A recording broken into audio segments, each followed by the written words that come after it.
por favor. Bueno, vivo en Montevideo, me llamo Ana Martiñuk, este, mm, soy profesional universitaria en el área del derecho y bueno, y después ejercí la profesión hasta hace pocos años que me jubilé, pero entré a Logosofía a los 21 años.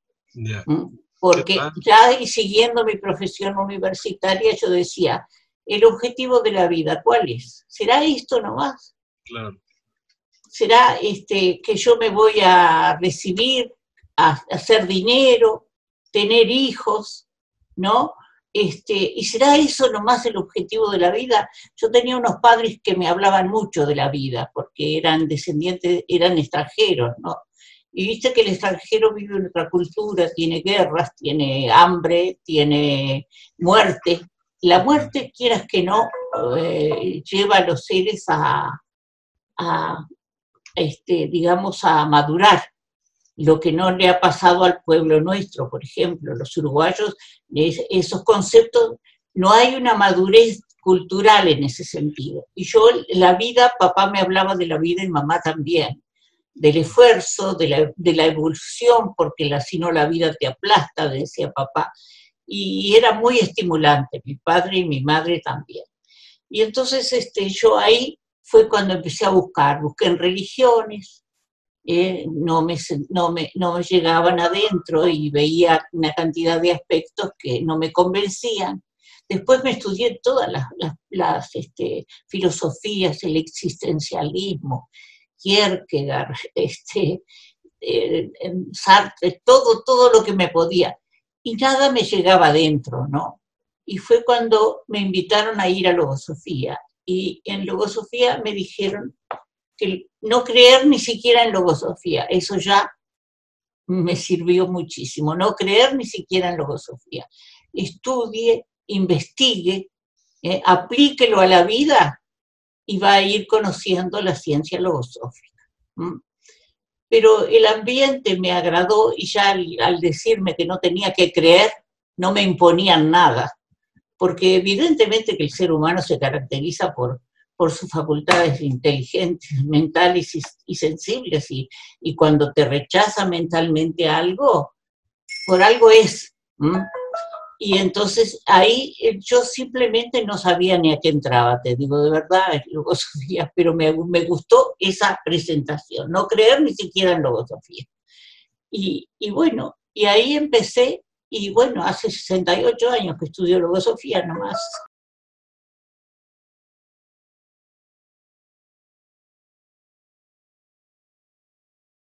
Me aportó enormemente, porque fíjate que yo no seguí el área del derecho porque no tenía ningún abogado al lado en el sentido de abogacía, y me fui para el área más sana del derecho, que era la escribanía, el notariado. Ah, muy bien. Pero cuando yo atendía a mis clientes, los clientes, me decía una hija de mi marido que también escribe, Ana tiene mucha labia. Y yo no era labia, tenía un objetivo. Porque si tú no sabes la realidad económica y la realidad familiar de alguien, no podés resolver los problemas dentro de la realidad.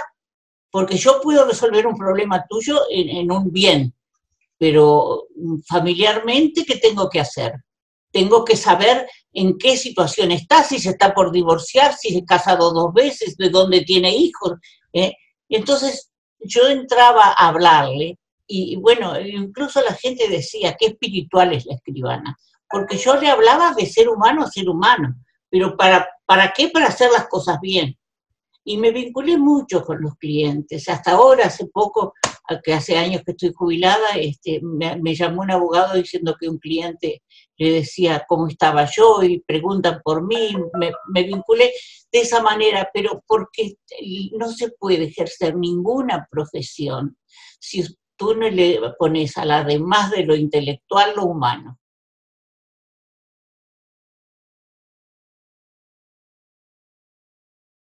pero que han perdido hasta el recuerdo de los sentimientos enormes que han tenido.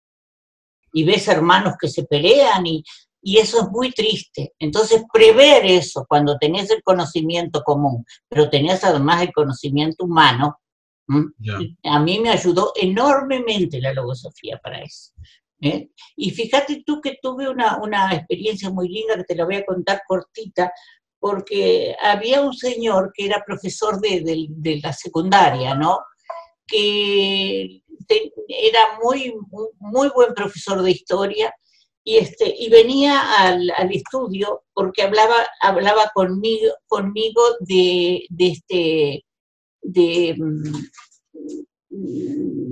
todo lo que es el mundo, y nos gustaba mucho hablar, y hablamos mucho tiempo, y nos hicimos amigos. Y hace poco, bueno, después él se jubiló, yo también me jubilé, no nos veíamos, pero hace poco en el municipio, en la municipalidad de Montevideo, había un expediente donde se pedía que se le hiciera un homenaje a González Pecoche, Ramsol. Y la presidenta de la municipalidad de la sección esa, que era ponerle el nombre a las calles, ¿no? Lo quería archivar. Y este señor dijo, no, él ahora de jubilado está integrando esa comisión. Y entonces dijo, no, yo conozco una persona que me ayudó a mí en mi vida tanto, y lo atendí, y era logósofa. Y dijo mi nombre. Y entonces, dijo la presidenta, bueno, si usted sabe el nombre, entonces encárguese usted de traer los argumentos para que se le haga a Ramsol, a Carlos Bernardo González Pecoche, el homenaje. Bueno, y quedó ahí. Él estudió profundamente, hizo unas investigaciones porque era muy buen profesor. Averiguó en la Argentina, en Brasil, todos los movimientos donde hay más fundaciones. Y un día me llamó, que hace tiempo no me llamaba, y dice, Ana, salió por unanimidad el homenaje a Bernardo González Pecoche. Y nosotros habíamos pedido un pedacito de terreno en una plaza en la esquina de la fundación, y sin embargo nos dieron de una avenida importante, no sé cuántos metros, y ahí ya le pusimos un monumento, no con la persona, con la inscripción. Ahora están arreglando esa calle y lo vamos a completar. O sea que quedan los seres cuando uno se refiere, porque al conocer tu propia vida, Fernando, uno va conociendo la vida de los semejantes, que es de los objetivos. El creador de logosofía dice que uno tiene que conocer la propia realidad, la realidad del semejante y la realidad del pensamiento superior. Sí, y porque nosotros, como seres humanos, somos parte de la creación. Y para conocer a un creador, tenés que conocer la creación. Y lo más cercano al creador somos nosotros mismos. Y ese conocimiento de sí mismo te lleva a conocer al semejante, porque cuando tú te identificas, vamos a no decir virtudes, valores, y los tenés, sos consciente de cómo lo manejás y ves a otro ser y enseguida ves que tiene los mismos valores, o por la palabra, o por los gestos, por las actitudes, la conducta.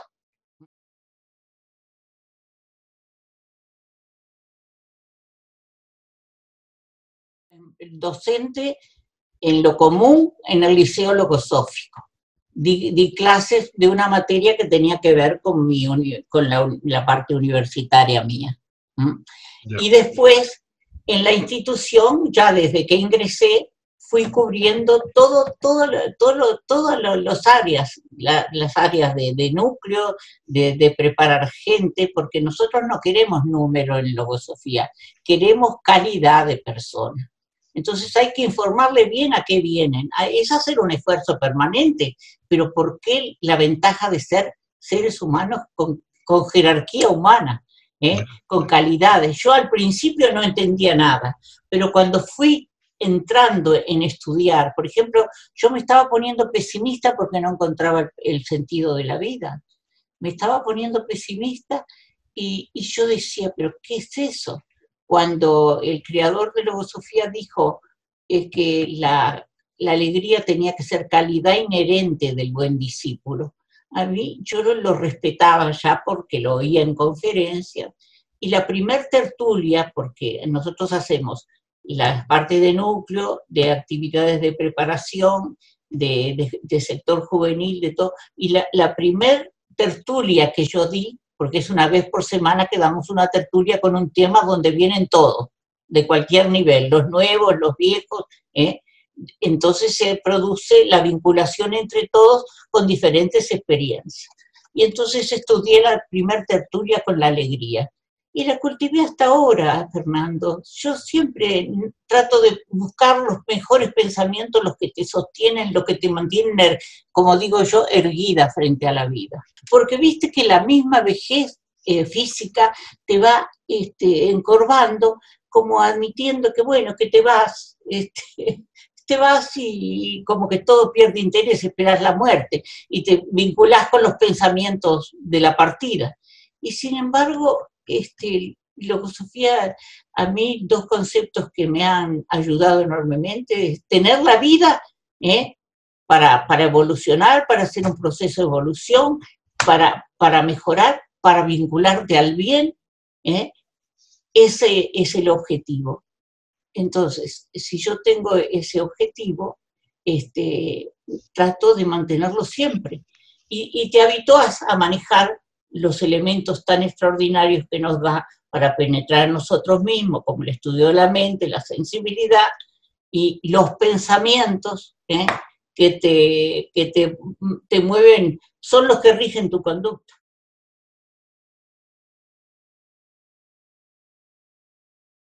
No creer ni siquiera en logosofía. Pero no solo el dogma religioso, el dogma político, las ideologías, todo lo tenés que dejar de lado para ir haciendo la experiencia de vida con nuevos conceptos, con otro contenido, hábitos, costumbres, las creencias esas. Yo le hablo a alguna gente de logosofía y dice, no me toques la fe. ¿Qué fe? Para mí, Logosofía me dice que la fe tiene que ser luminosa y consciente, o sea, producto de la verdad constatada por la razón. Y justamente cuando pero ¿dónde va a nacer la fe? Cuando te vas conociendo a ti mismo y tenés confianza en ti mismo, porque vas viendo las posibilidades que como ser humano tenés. Entonces, uno va construyendo un ser nuevo, pero gradualmente, no es milagro. Logosofía te da los elementos, te da la enseñanza, te da el método, y te lleva y te sabe de la gradualidad, pero tenés que ir cambiando de modalidad, de estado, para perfeccionarse es eso, cambiar de estado, de modalidad y de carácter. Ese es el concepto de perfección. O sea que yo tengo que ir revisando, porque yo traigo modalidades por herencia, modalidades por costumbre, modalidades buenas y malas. Entonces, si tengo que cambiar la modalidad, la que tengo que cambiar es la mala. Y yo soy parte de esa vida. No, yo no me voy a aislar. Realmente a mí la experiencia individual y la que hacen los seres a mi alrededor también me sirve, ¿no? Claro. Entonces, pero por eso te digo que es gradual. Yo tengo, la creencia religiosa, por ejemplo, te hace creer disparates.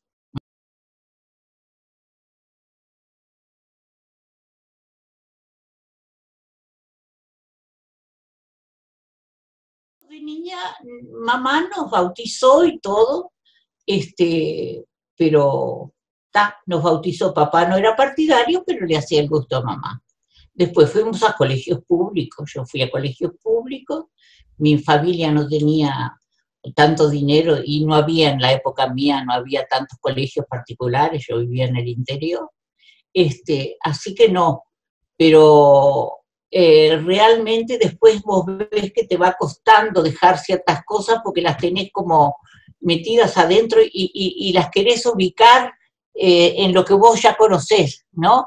Entonces, en general, y por eso hay creyentes logosóficos también, si no van a pensar, a sentir y a analizar, porque ¿cuál es la causa de que el mundo esté así? Que dejó de pensar, Fernando, dejó de pensar.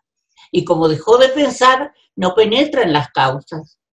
Y si no penetramos en las causas, no podemos superarnos.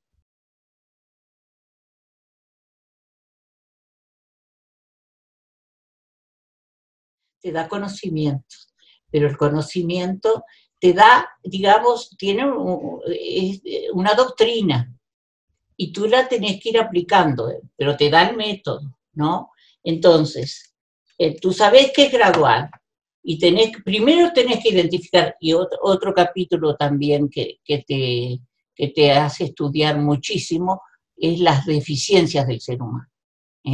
Pero no te hace sentir pecador, ni mala persona porque tenés deficiencias. Es normal tener deficiencias. No vas a un infierno. No vas al infierno, pero ¿sabés qué? Tenés elementos, porque el conocimiento logosófico es un conocimiento diferente a todos los demás, es trascendente, termina donde empieza, empieza donde termina el conocimiento común. Entonces, te da los elementos para trabajar. Por ejemplo, una deficiencia. Una deficiencia, si vos decís, yo soy egoísta, yo soy impaciente, tengo una cantidad de elementos de deficientes en mi modalidad, entonces si tú decís eso es como que el pensamiento tuyo se va afirmando en la deficiencia. Y luego, Sofía, no. Hay un libro que se llama Deficiencias y propensiones del ser humano. Y entonces te da el método para trabajar. En vez de trabajar con el pensamiento de deficiente, el que es deficiente en ti, te lleva a trabajar con la antideficiencia. Y te dice que no es necesario trabajar y te dice, más vale producir acierto que corregir errores, ¿no? Entonces, porque del acierto que surge la energía, el estímulo, del estímulo surge la energía. Entonces te va dando energía para mirar la otra parte que no hiciste. Claro, si no la ve, pero a mí me enseñan a observar también en logosofía. Y la observación justamente es a través de qué pensamientos. A mí hubo una enseñanza que me ayudó mucho, porque el creador de logosofía nos enseña que hay sentimientos, ¿no? Sentimientos que están en la conciencia, como el de padre, el de madre, ya es como místico. Esos sentimientos te hacen actuar de determinada manera, porque tienen una jerarquía humana, pero además de sentirte que esos sentimientos hay que identificarlos y corregir cómo los estás practicando, cómo estás dando ese bien a tus hijos, a tus padres, a lo que sea, me enseñó a mí a cultivar sentimientos superiores. El amor a la vida, a los semejantes, a la creación. Y eso, yo por ejemplo, a esta altura que estudié hace muchos años, no es para empezar, pero yo por ejemplo, de mañana cuando me levanto veo qué pensamientos tengo, que van a regir la conducta de mi vida. Si son positivos, si son negativos, si son útiles, si son inútiles, porque hay toda una clasificación de los pensamientos. Y entonces, si no tienen nada que ver con esos sentimientos superiores, trato de cambiar. Pero tengo una guía. Ahora, lo que tiene logosofía es que no es dogmática, siempre te da el conocimiento, te da la enseñanza, tú la lees, la tenés que comprender, entender, asimilar y realizar en tu vida práctica. Recién cuando la realizás, obtenés el elemento consciente, pero no una sola vez, porque a veces una experiencia te lleva más de un año, 2 o 3, nosotros sabemos que a lo largo de la vida hay experiencias que nos arrastran, de repente por características de uno, de repente por hábitos del mundo circundante, porque estamos presionados también por el mundo circundante. Muchas veces nos estamos moviendo a raíz de esa influencia mental. No es así con el aspecto político, por ejemplo, ¿eh? ¿Por qué hablamos de ideología? Porque el ser no piensa, es como un hombre masa, ¿eh? Es como, no es un individuo. Logosofía quiere que nos volvamos individuos con características propias, porque además traemos todo, no nos masificamos, porque todos traemos una herencia diferente y todos tenemos una educación diferente. Entonces tenemos que primero partir de la propia realidad. Pero eso lo tenés que establecer tú, no tenés que confesarte a nadie, no tenés que decirlo a nadie, eso es dentro de la intimidad. Dentro de la intimidad es que la dignidad del ser humano, por eso yo te vuelvo a repetir que ya te lo dije, uno se mantiene erguida, porque respeta al ser humano como un ser digno. Y yo tengo tanta confianza en la humanidad que estoy segura que algún momento encuentra el camino. Porque de esta civilización con tantos errores tenemos que salir.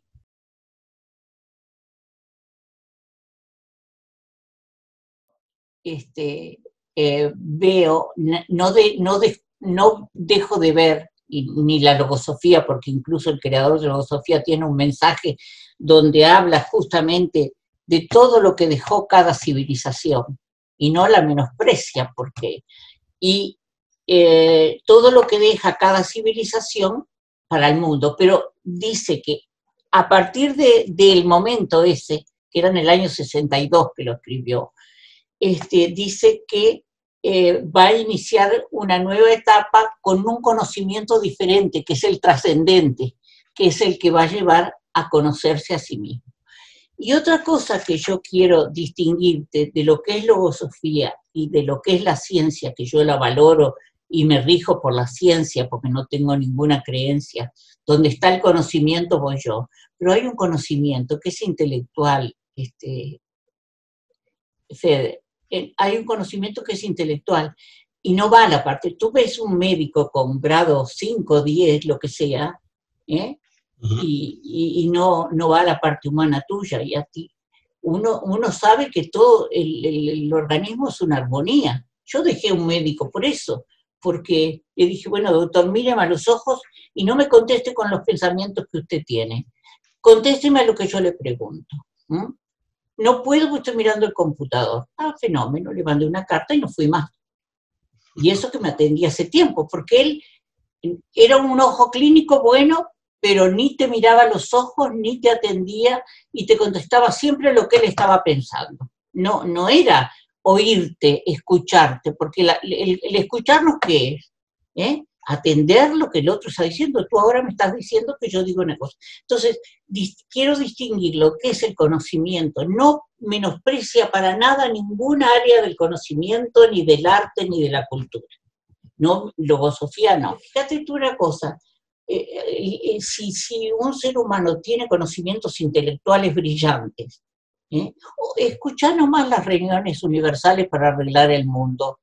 Alguien se mira, no es Estados Unidos, no es China, entonces nadie mira dónde está la causa interna de cada ser humano. Podemos admitir, ¿te parece a ti, que haya en esta época, que hay un desarrollo en todos los aspectos, en la agricultura, en el comercio, en la industria, en todo? ¿Podemos admitir que haya niños que mueren de hambre? Es parte de las incongruencias de un mundo globalizado en temas que descuidan aspectos de vital importancia. Exacto, de vital importancia. Pero entonces ahí estamos en el camino del mal y somos responsables, muchos responsables, ¿no? Entonces tenemos que encontrar caminos que comprendan a toda la humanidad, cualquiera sea el grado de cultura o que eso que es vital no pase, porque es otro de los aspectos que la logosofía nos lleva, a distinguir el bien del mal y cómo somos vehículos del bien. El creador de la logosofía dice que la civilización, que le llama la civilización del espíritu a la logosofía, ¿no? esta civilización es diferente a todas, porque no viene impuesta de arriba, no viene impuesta de arriba, sino que es la suma individual de cada ser humano, lo que haga cada individuo. Porque además existe una ley de herencia donde la parte espiritual, digamos, tenemos dos naturalezas, la física y la espiritual, donde la parte espiritual no se pierde. La parte espiritual sigue en el mundo metafísico. No sé, nadie me contó cómo, pero yo tengo la seguridad. Y te distingue lo que es la vida de la existencia. La existencia es todo ese espíritu que va haciendo el proceso de evolución en diferentes etapas. Que va a surgir el concepto real de la experiencia que hagamos cada uno y de lo que observes en tu alrededor. Ahí vas ajustando los conceptos, porque ese conocimiento te lleva a que tú vayas ajustando y viendo que los conceptos comunes están equivocados, porque, por ejemplo, la izquierda te habla de la igualdad. ¿Y cómo vamos a llegar a la igualdad si nunca la vamos a llevar a esa igualdad? Pero sí igualdad de oportunidades, que tengamos las posibilidades todos de hacer eso. Que yo te decía que es importante tener en cuenta, porque hablando de las creencias, ¿no? También dice González Pecoche que hay una moral natural que debe regir la vida del hombre desde que nace hasta que parte, ¿no? Y que esa moral natural, hubo un grupo de seres humanos malintencionados que lo transformaron en dogma y se lo impusieron a los seres por temor. Y entonces te dan el dogma como que partiera de la verdad. Y por eso te dicen los católicos, doctores, tiene la Santa Iglesia para averiguar eso. Usted no piense.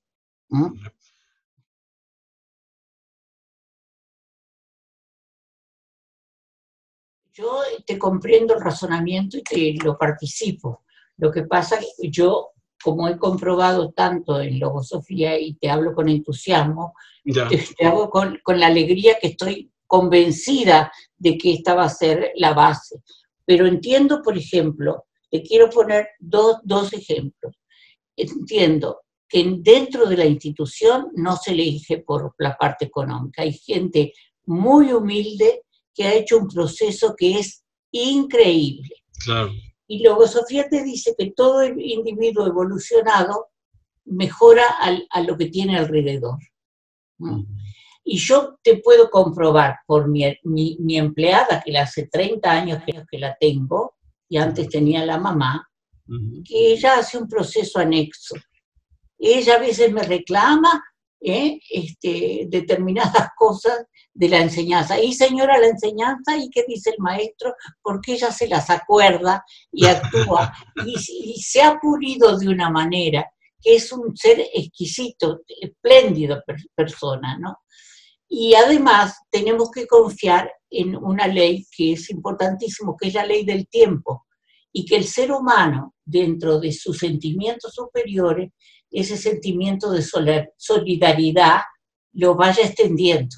Un ser evolucionado ayuda a los demás con tiempo, con paciencia, siendo solidario, haciendo el bien, no haciendo el bien con ir a rezar un rosario o ir a un aspecto de la ideología, a una convención, sino simplemente que uno va haciendo el bien como lo va entendiendo y mira a ver qué uso se hace de ese bien. Ahí hace la solidaridad, no es indiferente, y va ayudando incluso al desarrollo incluso de los hijos de esos seres, que van viendo una conducta y van respetando esa conducta. Yeah. Entonces, hay una cantidad, pero lógicamente eso sin tiempo no, es una cosa larga. Yo estoy de acuerdo contigo con toda esa realidad que me da. Yo, mientras yo tenga dos naturalezas, la física y la espiritual, ¿qué le voy a dar corte al espíritu si tengo el estómago vacío? Claro. Exactamente, ¿no? Y no es porque no entienda, como decís tú, hay seres que son económicamente, materialmente muy pobres y no tienen problema en entender determinadas cosas.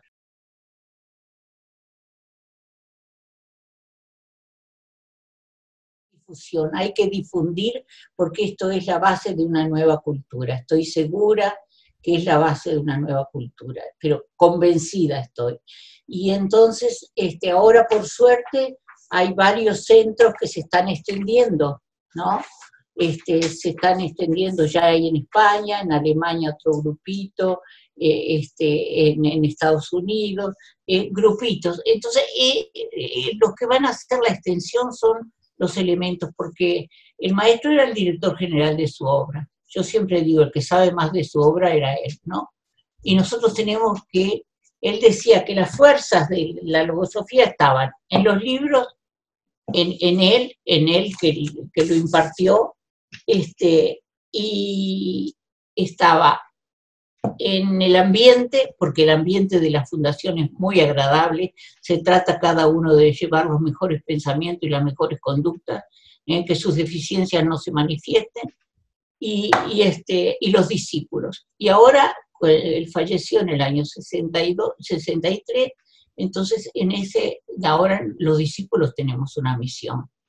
Pero para eso tenés que tener convicción, y la convicción la vamos adquiriendo a través de... Yo, por ejemplo, hay mucho material inédito de logosofía, están los libros publicados, pero hay mucho material inédito. Y yo en casa, ahora que salgo menos, desde que no manejo, hasta hace un año y medio manejé, entonces yo salgo menos, y estudio muchísimo las enseñanzas inéditas que hay, y sigo, y yo me asombro porque hay cosas que voy entendiendo gradualmente, las voy entendiendo de la enseñanza, que quizás solamente sean en ese momento un anuncio, pero como el proceso es gradual, es como subir una montaña, yo voy subiendo porque es evolucionar, es en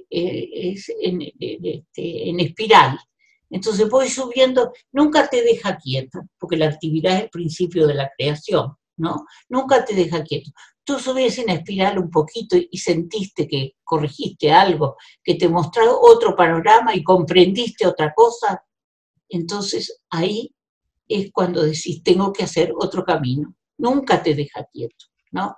Por eso te digo, entender, comprender, asimilar y practicar, y después tenés que estudiar la experiencia, llevar a la experiencia y después estudiar la experiencia, porque la experiencia a veces hay que perfeccionarla, no la hacemos de una sola vez, por eso mismo que tenemos deficiencias, aunque tenemos virtudes. Pero esa convicción de que tenés la enseñanza,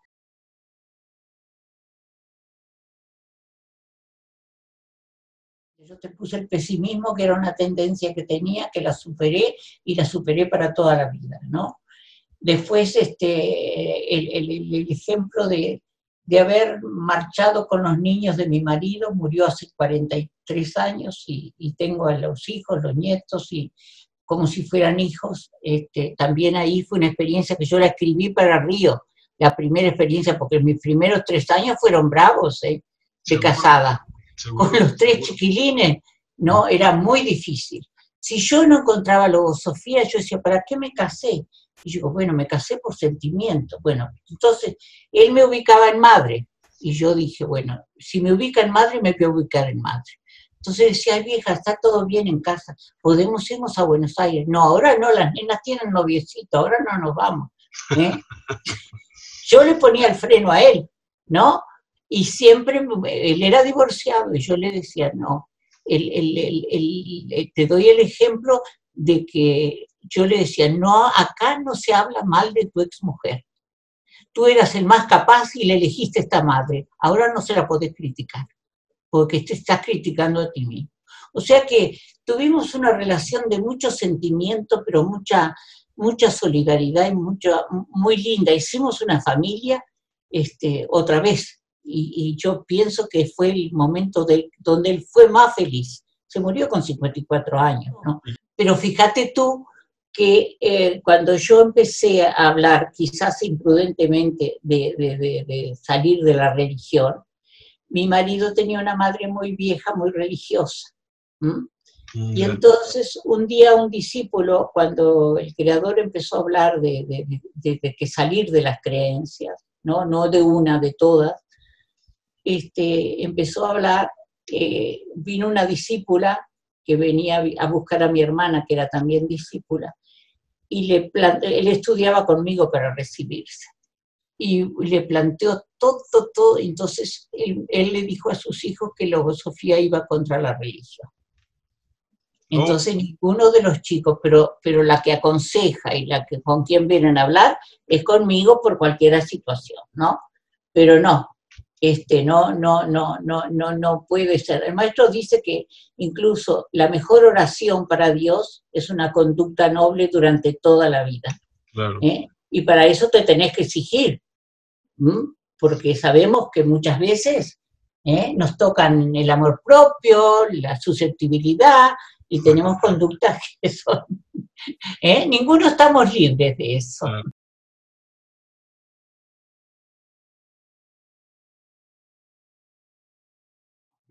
Yo puedo hablar de muchas experiencias, las modalidades que he cambiado. Yo era mucho más artificiosa, y he cambiado, y tengo una capacidad de reflexión, no frente a mí o mis seres queridos o mi patria, frente al mundo, porque el mundo te sirve, así como te sirven los semejantes para uno verse los propios errores o las propias virtudes, te sirve ver el mundo cómo se mueve. ¿Y acaso esta experiencia, Fer, no es una experiencia universal la que estamos viviendo? Bueno, cada uno hará sus reflexiones. Yo pienso que de todos modos hay razones superiores. Cuando te dicen Dios es injusto, y yo digo, no podemos decir eso. Somos muy limitados para comprender las razones superiores del Creador. Muy, muy limitados. Yo el otro día, hablando con el cardiólogo, me dice, ¿cómo anda, Ana? Yo, bueno, ando bien, doctor, pero sabe que intento hablar con el Creador.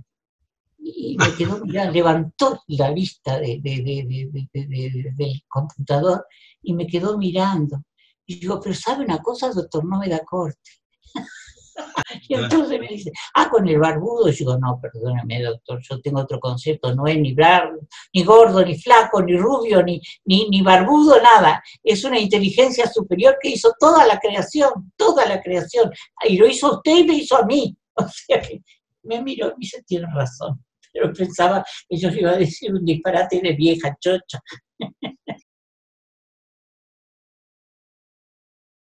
No va a haber matrimonio. Le digo, ¿sabes una cosa? Que yo veo que tú pensás que yo voy a dejar de ir a la fundación cuando me case, ¿no? Y ya te digo que no, que yo no tengo logosofía porque no tengo marido, tengo logosofía por convicción. Entonces, yo te digo que si es así, no me caso. Y se asustó, porque él tenía como una especie de admiración, teníamos el escritorio juntos, me conocía, había estudiado conmigo, sabía cómo era mi familia, cómo era todo, cómo me movía yo, estábamos nada más en la misma oficina. Entonces, realmente yo estaba convencida, tenía convicción de que no iba a dejarlo con Sofía. Fue maravilloso, porque como él sabía de eso, yo a veces venía tarde, porque ya integraba el consejo, casi me mataban en el auto al llegar, porque vivíamos pero le duraban 3 días el enojo, y después como yo era la mejor madre que había para los hijos que no eran míos, y mi casa marchaba y nunca lo desatendía a él. Cuando él salió de su enfermedad me dijo, hija, tengo un gusto que quiero ir a misa contigo y mis hijos. ¿Cómo no? Vamos a misa. Yo nunca fui de la rigidez pero realmente yo no podía admitir de dejar algo que yo estaba convencida porque me iba a casar. Yo no le imponía a él nada, o sea que esa situación de darle libertad. Y cuando él se enfermó, yo estuve permanentemente, dejé de trabajar y dejé de ir a la fundación y siempre estuve al lado de él. O sea que siempre le mostraba con los hechos que realmente lo que estaba primero. Y eso es, el ser no se puede apartar de la realidad. Si uno tiene una situación familiar que atender, no puede estar Es la opción de ver las realidades y de ver las realidades de un sentir, pero justamente la opción la va tomando uno, nadie le impone nada, Fernando. No. Esa autoridad que surge de uno mismo, que es el libre albedrío, eso es uno de los aspectos preciosos, porque nadie te va a hacer juicios, te va a hacer juicios negativos porque tú tomes determinada conducta. Tenés un problema y tenés que hacer la escala de valores, ¿qué está primero? Claro, no podés, ahí sería fanatismo, y el fanatismo no puede existir un mundo gozoso. No, hay que conciliar, y más en parejas hay que conciliar, son como complemento el hombre y la mujer, no es competir, Fer, es complemento, y realmente eso es maravilloso. Para mí, te digo que la institución matrimonial es la más preciosa que hay, porque son dos seres mirando para el mismo objetivo, si tienen hijos también, pero si no, digamos, ese afecto, ese amor que después se transforma en afecto, tiene una fuerza, un poder, que es muy lindo, muy, muy lindo, de verdad. Hay que ayudar, en la convivencia siempre hay que ayudar, justamente viene de la capacitación que uno tiene que hacer para la realidad de cada uno, ¿no? Porque una vez un discípulo que después fue rector, todo, los hijos le reclamaban que no estaba en la casa, porque siempre se iba a la fundación, ¿no? Y entonces él dejó de ir a la fundación y estuvo un par de meses con ellos. Y cuando él se quedaba, prendían la televisión y ni bolilla que le daban. Y si ustedes quieren que yo me quede acá para eso, no puede. Pero yo creo que hay que lograr un diálogo de conciliación, ¿no?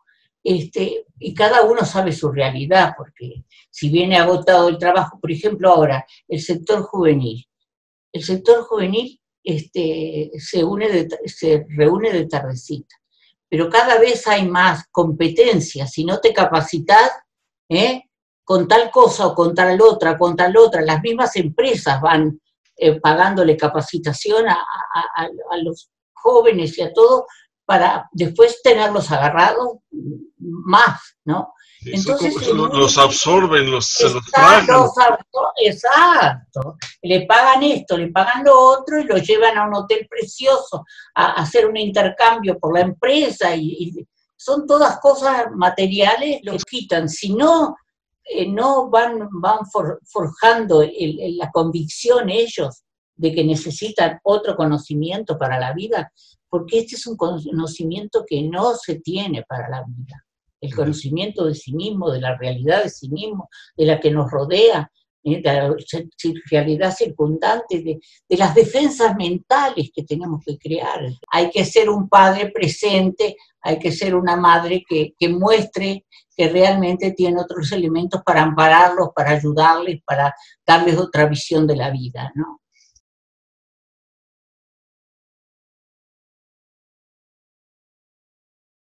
Nosotros siempre estamos pensando en dar, hacer talleres y reunir a los docentes, por ejemplo, del liceo y de la escuela primaria y secundaria, ¿no? Para que se vayan viendo. Hay seres que el otro día hizo 50 años del liceo, ¿no? Que está creado. Y él habló una profesora que no integraba logosofía porque no había podido nunca, pero lo que ella había aprendido en ese ambiente era enorme, enorme, y que tenía una gratitud porque hacía 40 y pico de años que estaba en el liceo, ¿no? O sea, que el mismo ambiente va, lo que yo te decía, de la gente que te rodea, todo individuo mejorado, mejora, y también la actuación que uno va teniendo en la vida, porque las conductas, como tú decías, el ejemplo es lo que más llega. La conducta es mejor, es la única oración que le llega al Creador, porque la conducta noble durante toda una vida, no es que tú vayas a rezar un ratito, o te arrepientas, pero socialmente, realmente, para esto yo ahora no soy autoridad, no estoy vinculada a las autoridades, pero se resuelve a medida que pasa, porque la institución tiene gente común trabajando, ¿no? Tiene obreros, tiene... Entonces, realmente yo pienso que no haya ningún plan así social, digamos, aún. Con el tiempo van a surgir, pero en este momento entiendo que no. Social sí, pero mira que hay muchos adultos, adultos que es lo que decíamos recién. Ayer en una tertulia dijo uno que estábamos dando la serenidad, ¿no?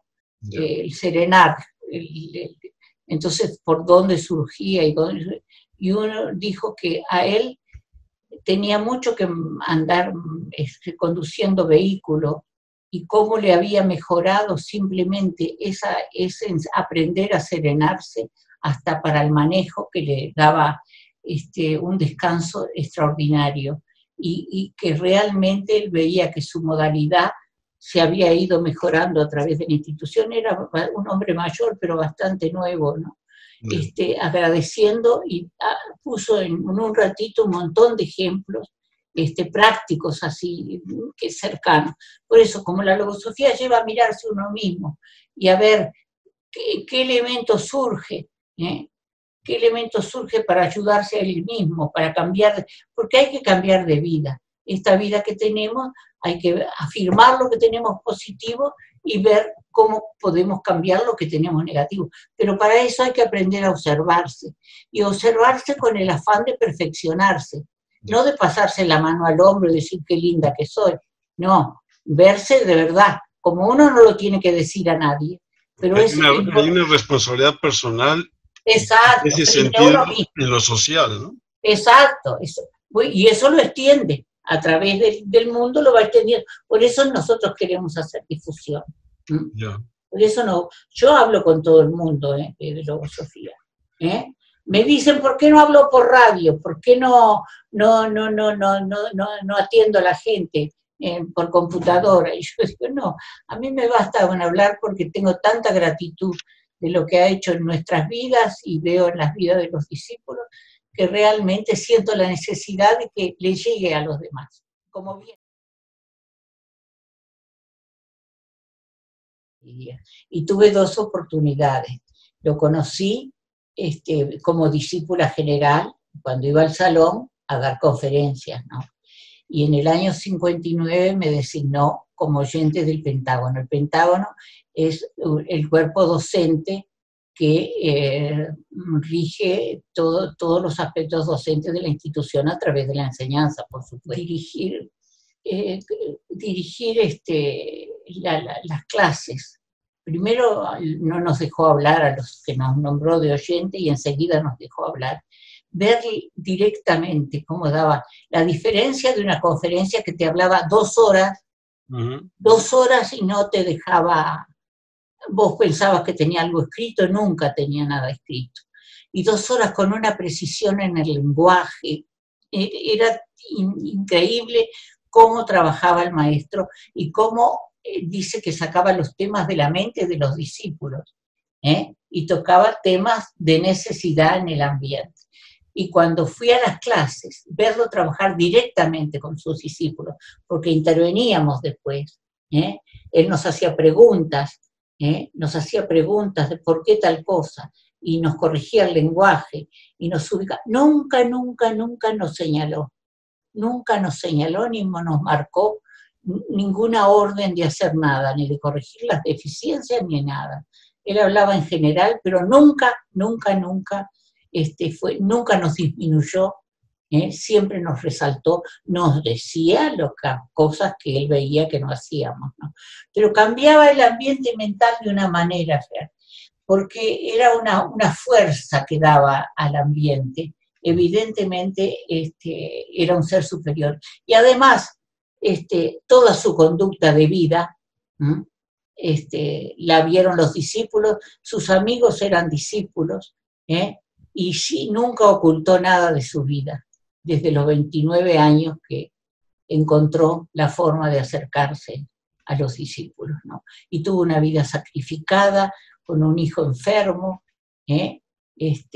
muy, muy difícil, una capacidad de trabajo que de verdad que no la vimos nunca. Yo nunca vi una capacidad de trabajo. Venía a Montevideo y todo el día, desde las 9 de la mañana, daba, digamos, intercambiaba con los discípulos, hablaba con los discípulos que tenía que darle instrucciones, daba una conferencia de mañana, otra de tarde, otra de noche, una capacidad de trabajo. Se murió con 61 años, ¿te das cuenta? Sí, sí. Hoy día diríamos muy joven. Muy joven, pleno de energía.